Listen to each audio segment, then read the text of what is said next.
dyan. Alam mo, idol, kami naman ay tapot ng Lokban. Kami mamasyal. Kaya po yung aking mga kasamahan. Mga tulog. Mga tulog po. Bakit friend po?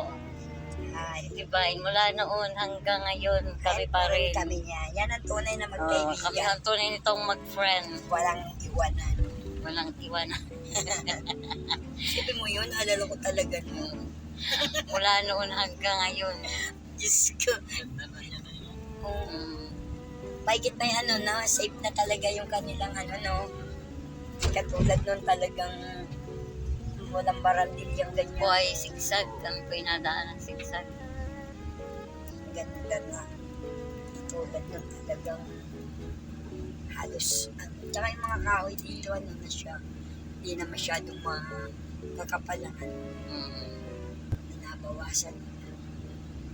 Alam mo yung gano'n. Tagal ko na rin hindi nakadaan. Kami lagi at yung kami napunta ay di kami commute minsan sa bahay. Pag ihatid ay rin na naman sa DC.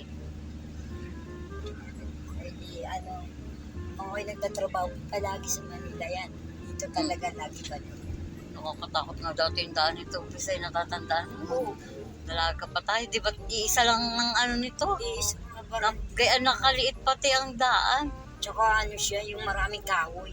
Pag nagka-oo, natatanda ko pati dito na maraming unggoy. Unggoy, oo. Pinapakain ng saging.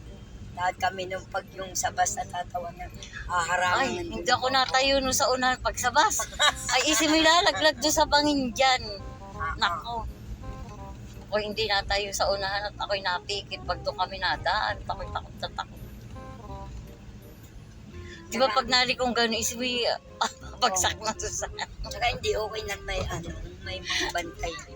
Ayan. Di ba po? Ganda po ito. Ganda na ng Quezon. Ang ganda na po ng Quezon. Yung, mayroon pong tubig. mayroon tubig eh. Parang falls. Ito maraming tubig po. Okay na daw. Yun ang bundok na kahit mabatoy may mga tubig yan, sa tuktok, nga ka rin. Ako yung mga ba? Yeah.